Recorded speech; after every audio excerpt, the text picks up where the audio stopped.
ఈ మధ్య కాలంలో సీఎం రేవంత్ రెడ్డి చేసిన కామెంట్స్ చాలా ఆసక్తిగా మారాయి. సంవత్సరం చెప్తున్నారు, సీట్లు చెప్తున్నారు. ఏమన్నా స్పెషల్ సర్వే ఏమన్నా చేయించుకుంటున్నారా?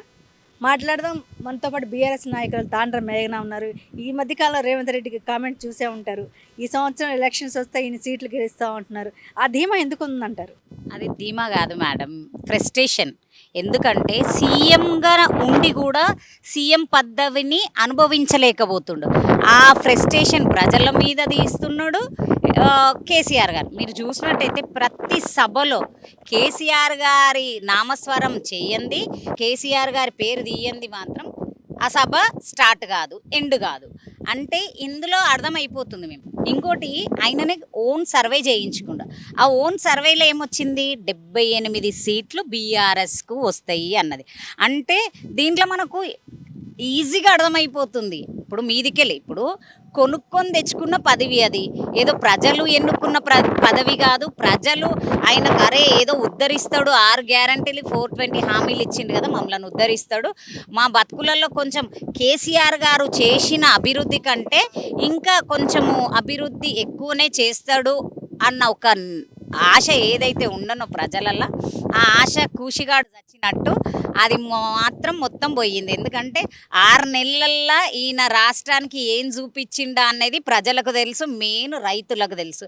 అందుకని చెప్పేసి ఆ ఫ్రస్ట్రేషన్ ఉన్నది ఇంకా 2 సంవత్సరాలే. ఈ 2 సంవత్సరాలన్నా కనీసం నేను ఒక్కరోజన్నా నేను సీఎంని అన్న ఒక తృప్తిగా కూర్చుందామంటే రైతులకు అన్యాయం చేసిండు, మహిళలకు అన్యాయం చేసిండు, స్టూడెంట్ని అన్యాయం చేసిండు, రాష్ట్రం మొత్తం అల్లకొల్లం చేసిండు. అది ఎక్కడ సాటిస్ఫాక్షన్ లేక ఆ కుర్చీల ఒక అరే అని ఒక అంటారు కదా, ఏదన్నా అది సీఎంని అన్న ఒక తృప్తి లేక ఫ్రస్ట్రేషన్ మొత్తం ప్రజల మీద తీస్తున్నాడు. భద్రాచలం రాముడి సాక్షిగా వచ్చే ఎన్నికల్లో 117 సీట్లు గెలిచి ప్రభుత్వాన్ని ఏర్పాటు చేస్తామని రాముడి సాక్షి చెప్తున్నారుగా. గదే రాముడు సాక్షిగా చెప్తున్నా నేను. నిజంగా రాముడి గురించి, రాముడి మీద మీరు ఒట్టు వేసుకొని అన్నారు కదా, మీ మనస్సాక్షితోటి రాముడి మీద ఒట్టేసి మీకు దమ్ము ధైర్యం ఉంటే మీరు నిజంగా సీఎం, ఈ పరిపాలన పాలిస్తున్న సీఎం గారు అని మీరు అనుకుంటే, ప్రజలైతే అనుకుంటలేరు మిమ్మల్ని సీఎం అని. మాకు మాజీ సీఎం ఎవరైతే ఉండేనో కేసీఆర్ గారు, ఆయననే మాకు సీఎం. కానీ మీరు నిజంగా సీఎం అనుకుంటే ఎక్కువ ఏమొద్దు, మీరు వచ్చే 2 సంవత్సరాల దాకెందుకు, మీకు దమ్ము ధైర్యం ఉంటే ఈ 10 మంది ఎమ్మెల్యేలు, ఈ 10 మంది సన్నాసులు పూలబాట వేసి రాళ్లతోడు కొట్టి చంపమన్నావు కదా, పూలబాట వేసి పిలుచుకున్నావు కదా, ఈ సన్నాసుల పాలన, సన్నాసి పాలన నువ్వే చేస్తున్నావు అంటే ఈ 10 మంది సన్నాసులు కూడా వాళ్ళకు నచ్చిన పాలన చేస్తున్నారు. ఇంకా 10 మందిని రాజీనామా చేయించి మీరు ఏదైతే అంటారో అదే రాముని సాక్షిగా బరిలోకి దిగండి. తేలిపోతుంది కదా. 2 సంవత్సరాల తర్వాత అయ్యేది పక్కన పెట్టండి. ప్రస్తుతం ఉన్నదైతే అది చేయాలి కదా. ప్రస్తుతం ఏదైతే 10 మంది ఉన్నారో వాళ్ళని రాజీనామా చేయండి. మీ చేతనైతే బరిలోకి దిగండి. చూద్దాం ప్రజలు ఎవరిని ఎన్నుకుంటారా అనేది చూద్దాం. సీఎం రేవంత్ రెడ్డి ఈ మధ్యకాలం ప్రతి మీటింగ్లో ఏదో ఒక కాంట్రవర్సీ మా వర్డ్స్ అంటూ ఉన్నారు. ఎందుకని ఏమన్నా ఫ్రస్ట్రేషన్లో ఉన్నారా ఏంటి, ఏమనుకుంటుంటారు? నేను చెప్తున్నా కదా మేడం, ఆయనకు మాట్లాడడమా రాదు, చదువు లేని ఏ పాలనలో ఏ రకంగా పరిపాలించాలనేది తెలియదు. ఆయన ఆయన సీఎం అనుకుంటుండు కానీ పాపం ఐఏఎస్ ఆఫీసర్లు, చదువుకున్న ఆఫీసర్లు మొన్న మురళి గారే చూసిండ్రు, ఉన్నాక కూడా పదవి కాలం ఉన్నాక కూడా రిజైన్ చేసిండ్రు. అంటే చదువుకున్న వాళ్ళు కూడా ఐఏఎస్ ఆఫీసర్లు, ఐపీఎస్లు నెత్తి కొట్టుకుంటారు. ఎందుకంటే ఇటువంటి మమ్మల్ని రూల్ చేయడము, అన్ని తింగరేషాలు వేస్తుండు, తింగర శాతాలు చేస్తున్నాడు అని చెప్పేసి చదువుకున్న వాళ్ళే అంత ఫ్రస్ట్రేషన్ అయ్యి వాళ్ళు రిజైన్ చేస్తున్నారంటే ఈయన పరిపాలన ఎట్లుందో యావత్ తెలంగాణ ప్రజలు చూస్తారు. కాకపోతే ఏంది అని అంటే నేను ఇందాకనే చెప్పిన ఫ్రస్ట్రేషన్ అయితే ఉంది కంపల్సరీ. ఇక నా బతుకుల నేను 100 ఫీట్ల అడుగుల ఏదైతే బాపు కేసీఆర్ గారిని అన్ననో, ఆయనని బొందబెడతా అవి అని మాట్లాడిననో, ఖచ్చితంగా నన్ను పాతిపెట్టే రోజు వస్తుంది. ప్రజలు ఏకతాటికి వచ్చి బీఆర్ఎస్కే కొడుతున్నారు. ఏదో అడపదడప అన్నట్టు నేను వచ్చేసినాను కానీ నేను మాట నిలుపుకోలేని అసమర్థుణ్ణి. ఖచ్చితంగా ప్రజలు నన్ను తరిమి కొడతారు, రాళ్లతో కొడతారు, వాతలు పెడతారని ఫిక్స్ అయిపోయిండు రేవంత్ రెడ్డి. ఉమ్. దాదాపు వర్షాలు లేవు, ఈ పాటికి వర్షాలు పడాలి. కరువుతో దాదాపు ఫార్మర్స్ అంత ఇబ్బంది పడుతూ ఉంటే రైతుల గురించి మాట్లాడిన మాటలు చూసే ఉంటారు, ఏమంటారు? ఏమన్నాడు మేడం మీరు ఒకసారి చెప్పండి. మీరు చెప్పండి మేడం. మీరు బీఆర్ఎస్ పార్టీకి నేను పెద్ద ఎందుకంటే మళ్ళీ దీన్ని వేరేగా పోర్ట్రేట్ చేస్తాడు. ఏమన్నాడు మీరు వాళ్ళ చెప్పండి. రక్తాన్ని చల్లితే పంటలు పండుతాయి అన్నారు. అయితే సరే, మేము ఆ రోజు రక్తం చిందేదాకా రాజ్యం రాలేదు, తెలంగాణ రాష్ట్రం రాలేదు. మా పిల్లల రక్తం చింది, మా పిల్లల ప్రాణాల త్యాగాల వల్ల కేసీఆర్ గారు ఒక అడుగు ముందుకేస్తేనే ఇప్పుడు ఈ తెలంగాణ. ఆ తెలంగాణలో మూడోసారి ఎలక్షన్లు పెడితే నువ్వు ముచ్చటగా ముఖ్యమంత్రి అయ్యి రాక్షస పాలన చేస్తున్నావు. సరే, మమ్మల్ని మేము రెడీ. మీరు చూసినట్టయితే నిన్న కూడా మా అన్నదమ్ములందరూ రక్తాలు ఇచ్చారు. మళ్ళీ రైతులు బాధపడుతున్నారు కదా, యూరియా కోతలు ఉన్నాయి కదా. మళ్ళీ నీ యూరియా బస్సుల మీద నీ రక్తం యూరియా బస్సుల మీద చల్లితే యూరియా కోతలు ఉండే కదా, గది ముందు చేయి రాదు. ఆ రోజు ఎట్లనో తెలంగాణ ఉద్యమం అప్పుడు రైఫిల్ పట్టుకొని తిరిగినావు. నీకు నిజంగా రైతుల మీద ప్రేమ అభిమానం ఉంటే నీ రక్తం యూరియా మీద చల్లుతేనే యూరియా బస్సులు ఇంకా పెరుగుతాయంట. నువ్వెట్లా పంటలు వండుతాయి అన్నావో మా రక్తంతో ఖచ్చితంగా మేము సిద్ధం ఉన్నాం. నువ్వు సిద్ధం ఉన్నావా?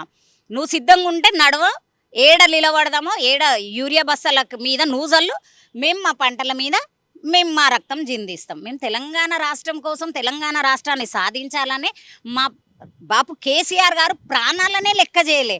ఆ ప్రాణాలకు త్యాగాన్ని అసలు కొట్లాడి తెచ్చుకున్న తెలంగాణ అసలు ఇంత భయపడకుండా ప్రాణాన్ని తెగిడిచి కొట్లాడి సాధించిన తెలంగాణ బాపు కేసీఆర్ గారు ఎక్కడ? అడపదడప గాడగీడ బ్యాగులు మోసి అడ్డదారిలో వచ్చి నువ్వు ఏదో రాజ్యాన్ని వెళ్తున్నట్టు నువ్వు ఓ పెద్ద బిల్డప్లు చేసినావు. నువ్వెక్కడ? నీకే అంతుంటే తెలంగాణ రాష్ట్రాన్ని సాధించిన బాపు కేసీఆర్ గారి దళం మేమెక్కడ? నీ అసలు నువ్వు లెక్కలనే లేవు, తెలంగాణ ఉద్యమంలో నువ్వు లెక్కనే లేవు. నువ్వెక్కడ? మాట్లాడితే మాకు వచ్చు మాటలు, కానీ మేము నీకు కాదు మర్యాద ఇచ్చేది. ఆ పదవి, ఏ పదవి అయితే సీఎం అన్న పదవి ఉందో ఆ పదవికి మేము మర్యాద ఇస్తున్నాం, ఆ సీటుకు మర్యాద ఇస్తాం. మీరు చూసినట్టయితే ఇన్నిసార్లు అంటే మీ నాలెడ్జ్లోనే నా నాలెడ్జ్ ఇంతమంది సీఎంలను చూసినాం, ఇన్ని పార్టీలను చూసినాం.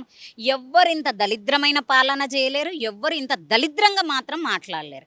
ఒక పెద్ద ఆయనను పట్టుకొని రాష్ట్రాన్ని సాధించిండు. ఏం మాటలు అవి, ఏం అంటే నాకు తెలిసి ఈయనది ఏంది అనంటే, మన రాహుల్ గాంధీకి తెలుగు రాదు, ఈయనకు సరిగా హిందీ రాదు. అంటే ఈయన ఏంటంటే ఊకే బ్యాగులు పట్టుకొని తీసుకొని పోతాడు కదా, అప్పుడు ఆడ ఏదో ఒకటి ఫీడ్బ్యాక్ ఇవ్వాలి. ఆ ఫీడ్బ్యాక్ ఇవ్వాలంటే ఏంది అనంటే, ఈడ కేసీఆర్ గారిని తిట్టుకుంటా తిట్ల వర్షం అని అంటుంటే ప్రజలు ఈయనని కొడతాం, తంతం, రాళ్లతోటి కొడతాం అని వీళ్ళు అంటుంటే ఇవన్నీ ఒక అగ్నెస్ట్గా, అంటే రాహుల్ గాంధీకి తెలుగు రాదు కదా, ఆడ పోయి వీడియోలు చూపిస్తుంటాడు అనమాట. ఇగో పబ్లిక్ అంతా మనకు ఉన్నారు ఫేవర్లా అని. అంటే నాకు తెలిసి అట్లనే చేస్తుండొచ్చు పరిపాలన. ఎందుకంటే బ్యాగులు మొయ్యడానికి వచ్చిండు, వాళ్ళ అన్నలకు BMW కార్లు ఇవ్వడానికి వచ్చిండు, వాళ్ళ అన్నదమ్ములని రాష్ట్రం మీద దున్నపోతుల్లాగా ఇడిచిండు, రాష్ట్రాన్ని రాక్షస పాలన చేయడానికి వచ్చిన రేవంత్ రెడ్డి. కానీ దాన్ని మించి రాష్ట్రాన్ని, రాజ్యాన్ని కాపాడే రాజు అయితే కాదు, రాక్షసుడు రేవంత్ రెడ్డి. ఈ మధ్యకాలంలో బీఆర్ఎస్ పార్టీ యాక్టివ్ అయిందని ప్రజలు అనుకుంటున్నారు, వాస్తవేనా? ఈ మధ్యలో ఏంది మేడం, 2000 అప్పుడే యాక్టివ్ ఉన్నోళ్ళం మేము. అంటారు కదా ఏంది అని అంటే 2 సంవత్సరాలు పరిపాలన ఉండే. ఇప్పుడు 60 ఏండ్ల పరిపాలన చూసిండ్రు మీరు, ఏడ వేసిన గొంగడ ఆడుండే. 10 ఏండ్ల పరిపాలనలో ఇచ్చిన మాట ఏదైతే ఉండేనో అది నిలుపుకున్నాడు మన కేసీఆర్ గారు. ఏ మాటలు అయితే ఇచ్చిండో ఆ మాట నిలుపుకున్నాడు. కాకపోతే అక్కడక్కడ చిన్న పొరపాట్లు ఎవరికైనా ఉంటాయి. అంటే అప్పుడే పుట్టిన పిల్ల కుల్లగుట్టమంటే కాదు కదా. మీరు 60 ఏండ్ల కిందటి పాలన మీది, మళ్ళీ మీరేం చేసిండ్రు? 10 ఏండ్ల పాలనను మేమేం చేసినామో చూపిస్తాము. ఏంది అని అంటే యాక్టివ్ అని కాదు, మేము అప్పుడు యాక్టివ్గా ఉన్నాం, ఇప్పుడు యాక్టివ్గా ఉంటాం, ఎప్పుడు యాక్టివ్గా ఉంటాం. బీఆర్ఎస్ అంటేనే ఒక బ్రాండ్, అది కేసీఆర్ గారి బ్రాండ్, కేసీఆర్ గారి దళం. ఖచ్చితంగా కేసీఆర్ గారి వారణ సేన. అంటే ఎట్లుంటుంది, కేసీఆర్ గారి సైగలలో ఇట్లా దూసుకుపోతుంటాం మేము. అంటే ప్రజలకు ఏ కష్టం వచ్చినా కానీ ఏదొచ్చినా కానీ బీఆర్ఎస్. మీరు చూసినట్టయితే ఏడనైనా బీజేపీ ఏమన్నా మాట్లాడుతుందా? బీజేపీ వాళ్ళు మీరు బీజేపీ అంటే ఒక మాట్లాడాలనుకుంటున్నాను. దాదాపు వచ్చే ఎలక్షన్లో తెలంగాణలో బీజేపీ వస్తుందని చాలా చర్చ నడుస్తుంది. దానిలో భాగంగా మీ సర కూడా అంటున్నారు. బీజేపీ ఏడికెళ్ళి వస్తుంది మేడం? ఇప్పుడు మీ ఛానల్లో ఏ బూతులు మాట్లాడదు కాబట్టి నేను మాట్లాడతలేను. మీరు చూసినట్టయితే షాబాద్లో జరిగిన సంఘటన, మీ ఆ సంఘటనే మన ఎవరు ఈయన ధర్మాన్ని కాపాడతా ధర్మరక్షకుణ్ణి అని ధర్మం కోసం న్యాయం కోసం అని వచ్చే తీర్పు తీసే మన బండి సంజయ్ గారి కొడుకు. ఆయన ధర్మం కోసం కాపాడిండు, కొడుకు దరిద్రమైన పని చేసిండు. అప్పుడు ఎవరన్నా మాట్లాడిండ్రా? చిన్నగా ఏదన్నా ఉంటే కేసీఆర్ గారిది ఏదన్నా మిస్టేక్ ఉన్నా కానీ కేసీఆర్ గారిని కావల్చుకొని ఏదో పోర్ట్రేట్ చేయాలి, కేటీఆర్ గారిని అనాలి, హరీష్ రావుని అనాలి అని చెప్పేసి ఉరికొచ్చే గ్యాంగ్ గుంపు ఆడోళ్ళకి చెప్తున్నా నేను. ఆకుల శ్రీవనియా ఆమె ఉంది, ఆమె కేవలం ఫ్యాషన్ డిజైనర్. ఇలా పెడితే గాలికి ఏడగొట్టుకుపోతుందో ఏ ముళ్ళ పడుతుందో తెలియదు. ఆమె ఏదైనా ముస్లిమ్స్ ఏదన్నా ఇన్వాల్వ్మెంట్ ఉందంటే తెగ వస్తుంది, ఇక ఏషాలు వేస్తుంటుంది, ఇక ఊసరు వెళ్ళి ఏషాలు వేసినట్టు ఏషాలు వేస్తుంటుంది. అది కరాటే కళ్యాణి, అదైతే గుజర్ బర్రే. ఈ మాట మీ మీడియాలో అంటున్నా, కట్ చేయకండి, వెయ్యండి. గుజర్ బర్రే అదే ఎట్లా ఉరుకుతుంది అంటే అట్లా ఉరుకుతుంది. ఈమె మోనికా సుందరన్, ఆమె సుందరాంగిలాగా అలంకరించుకోవడానికి తప్ప దేనికి పని. మళ్ళీ షాబాద్లో 6 మంది చనిపోయారు. 6 మందిలో 4 మహిళలు, చిన్న పిల్లలు, మగపిల్లలు. 6 మంది మహిళలు మీకు కనబడతలేరా? మీరు అసలు ఆడోళ్ళేనా? మళ్ళీ కాంగ్రెస్లో ఈ మురికి కాలువ మూసినది మురికి కాలువ సుజాత, దాని నోరు ఎప్పుడు కాలువ గారినట్టు కాలుతుంది అని మాట్లాడుతుంటుంది, కాలువ గారినట్టే కాలుతుంటుంది. మళ్ళీ నీ కళ్ళకు కనబడతలేదు? అవి కళ్ళద్దాలు తీసి చూడు నువ్వు ఒకసారి. ఆ చిన్నపిల్ల ప్రత్యేకంగా పోయి చూసినాం మేడం మేము. ఎవరైతే ఆ పిల్ల మైనర్ అమ్మాయిని చంపిండో, వాళ్ళ అమ్మని నానమ్మని చంపిండో, వాళ్ళ అక్కనంట ఫిజికల్ హ్యాండిక్యాప్, అసలు మాటలు రావు, లొవ్వది నడవది, టీవీ వాళ్ళ నాన్న ఫోటో తప్ప అసలు ఆ అమ్మాయి అవి 2 తీసేస్తే ఏడుస్తుంది. ఏమైంది అని అడిగితే ఇట్లా చూపిస్తుంది యాక్షన్ తోటి. అంటే గుండె తరుక్కపోయింది. ఇప్పుడు ఆ పిల్లకు ఎవరు ఎంత రక్త సంబంధం ఉన్నా కానీ చూస్తారా? మేము ఎవరమైనా ఆ పూటకు పోయి చూస్తాం. ఇప్పుడు ఎవరు అంటే మీరు ఆ రోజు పోలీసు వ్యవస్థ మొత్తము ఎట్లయిపోయిందంటే పైసలు ఇస్తే ఏ కేసునైనా స్టేషన్ బెయిల్ చేస్తారా మీరు? అంటే మీరు ఆ రోజు నిజంగా దాని మీద చర్యలు తీసుకొని మీరు ఖచ్చితంగా ఒక స్టాండ్ తీసుకుని ఉంటే, వాడు జైలుకు పోయి ఉంటే ఆ పిల్ల ఇంకా భవిష్యత్తులో బతుకుతుండే కదా, ఆ పిల్ల అనాథ కాకుంటుండే కదా. ఇప్పుడు తల్లి చూసుకున్నట్టు ఎవరన్నా చూసుకుంటారా? దీనికి అన్నిటికీ కారణం ఎవరు? ప్రభుత్వం కాదా? గవర్నమెంట్ కాదా? హోంశాఖ మంత్రి కాదా? హోంశాఖ మంత్రి ఎవడు? నువ్వే కదా. మళ్ళీ హోంశాఖ మంత్రి కాదా? నీకు ఫోక్సో యాక్ట్లో ఏ సెక్షనో ఏందో తెలియదు, అసలు దేనికి ఏ సెక్షన్ పెడతారో కూడా నీకు తెలియదు. అటువంటిది నువ్వు పరిపాలిస్తున్నావు, 3-4 శాఖలు నీ దగ్గర పెట్టుకున్నావు, మొత్తం మురికి వేసి కూర్చున్నావు. మళ్ళీ కాంగ్రెస్లో బీజేపీలో ఉన్న ఆడవాళ్ళు ఏం చేస్తారు? కనీసం పరామర్శించిండ్రా ఆ పిల్లని? ఆ పిల్లని చూస్తే నిజంగా సంగీత గారు ఇట్లా ఏడ్చుకున్నాం మేమైతే. అసలు అంటే ఏ తల్లికి అసలు అంటారు కదా, ఒక స్టేజ్కి వచ్చినాక పిల్లల ముంగట మనం చచ్చిపోవాలని. మన పిల్లలు కాళ్ళు చేతులు మంచిగా ఉండి కూడా మనం అదే అయితేనే, అసలు పిల్లగానికి గింత దెబ్బ తాకితేనే మనం తట్టుకోలేము. ఆ గోడకున్న మరకలు చూపిస్తుంది ఆ పిల్ల. అసలు ఏం పరిపాలన చేసినావు? దరిద్రం ఏంది అని అంటే, నువ్వు ఏ రోజైతే వచ్చినవో, నువ్వు ఏ రోజైతే గద్దెనెక్కినవో రాష్ట్రం మొత్తం కరువును చేసినావు, రాష్ట్రం మొత్తం అల్లకొల్లం చేసినావు. నీ అసొంటి పాపాత్ముడు అంటారు కదా, పరిపాలకుడు కరెక్ట్ ఉంటే పాలన కరెక్ట్ అవుతుంది. నీ పాలన కరెక్ట్ కాదు, పరిపాలకుడు అసలే కరెక్ట్ కాదు. కేవలం నువ్వు ఒక బ్రోకర్గా వచ్చినోడివి, బ్యాగులు మోసి అడపదడప అన్నట్టు నువ్వు కాంగ్రెస్ సీనియర్ నాయకులను అనగదొక్కి వాళ్ళని మొత్తం అణిచివేసి వచ్చినోనివి నువ్వు. నీకేం తెలుస్తుంది ప్రజల బాధ, ప్రజల నొప్పి, ప్రజల్లో పడే బాధలు నీకేం తెలుసు? ఏమన్నా అంటే ఒక బ్యాచ్ వచ్చేస్తుంది, అది ఇది అని కాదు. నువ్వు నువ్వు 3 ఏళ్ళ పరిపాలనలో నువ్వు చేసిన ఒక్క మంచి పని చెప్పు. కేవలం ఏంది, ఒక బస్సు ఫ్రీ చేసినావు. కనీసం షాబాద్లో ఆ అమ్మాయిని పరామర్శించిందా? ఆ రోజు సాయంత్రమే కదా నువ్వు, ఈరోజు మార్నింగ్ ఆడ షాబాద్లో అట్లా మొత్తం బయటపడ్డది. ఆయన సాయంత్రం విందుకు పోయిండు. అంటే నువ్వు రక్తం కావాలా నీకు? అంటే నువ్వు రాక్షసుడు అని ఒప్పుకుంటున్నావు. రాముడి పేరు తీసే అర్హత నీకు ఎట్లుంది? నువ్వు అసలు రాముడి పేరు తీసే అర్హత ఉందా నీకు? రాక్షస పాలన చేస్తున్నావు. రావణాసుడన్నా నిన్ను రావణాసునితో పోలిస్తే రావణాసుడే బెటర్. ఎందుకంటున్నానంటే ఒక్క 3 సంవత్సరాలలో ఇప్పుడు కాంగ్రెస్ పార్టీ అనంటే ఏమో ఇప్పుడు పుట్టిన పార్టీ కాదు, అది 60 ఏండ్ల నుండి ఉన్న చరిత్ర గల పార్టీ. ఆ పార్టీని నామరూపం లేకుండా చేసేసిన 3 ఏండ్లల్లా. అంటే ఈయన ఏంది అనంటే ఈయనకు అర్థమైపోయింది. ఏది నేను చేయలేను. నేను ఎట్లనో మునుగుతున్నా. అంటారు కదా! ఎక్కువ శాస్త్రం ఉంది. గుడిలో లింగాలు గుడి లింగాలు కాదు. నువ్వు గుడిని మింగేటోనివిరా నాయనా. నువ్వు గుడినే మింగేస్తావు. అట్లా నువ్వు గుంపు మేస్త్రివి. అందుకనే నువ్వు గుడిలను మింగేనికే వచ్చినోడివి.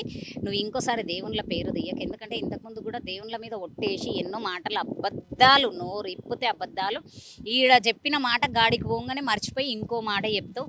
కేవలం కేసీఆర్ గారిని తిట్టాలి. తిడితేనే నేను ఒక పెద్ద ఫేమ్ అవుతా అనుకుంటున్నావు కానీ ఖబర్దార్ బిడ్డ, ఖచ్చితంగా రాబోయే రోజుల్లో నీకు దమ్ము ధైర్యం ఉంటే నువ్వు వచ్చే ఎలక్షన్స్ కాదు, ఈ 10 మందిని ఒక్కొన్నన్న రాజీనామా చేపి నీవు దమ్ముంటే ఆ ఒక్కటి గెలిచి చూపి అప్పుడు అరే వచ్చే ఎలక్షన్లల్లో మాకు పోటీ అనుకుంటాం. మాకు పోటీ నువ్వు కాదు, ఖచ్చితంగా మాకు పోటీ మేమే. బీఆర్ఎస్ కార్యకర్తలం ఒక్కొక్కళ్ళం యాక్టివ్గా అన్నారు కదా, ఒక్కొక్కరికొక్క పోటీ పడి మరి నీ బూతులు ఎన్నో ఓట్ల నా బూత్లో ఎక్కువ అన్నట్టు, నీ కాన్స్టెన్సీలు ఎక్కువనా నా కాన్స్టెన్సీల మెజారిటీ ఎక్కువనా అన్న రకంగా ఖచ్చితంగా మేము పోరాడతాం. మేము గతంలో కూడా 2 సార్లు మేము ఎట్లా పోరాడినామో, మొన్న ఎలక్షన్స్లలో కూడా హైదరాబాద్లో ఒక్క సీటు నీకు ఎట్లా ఇయ్యలేమో, ఈసారి రాష్ట్రం అంతటా కూడా నీకు ఏ మూలల నీ కొడంగలనే నీకు సీటు రాదు. గది చూసుకో, ఖబర్దారు బిడ్డ. వచ్చే ఎలక్షన్లో కాంగ్రెస్ పార్టీకి హైదరాబాద్లో ఒక్క సీటు కూడా రాకుండా చూస్తామని బీఆర్ఎస్ లీడర్ తండ్రి మేఘన అంటున్నారు. Thank you.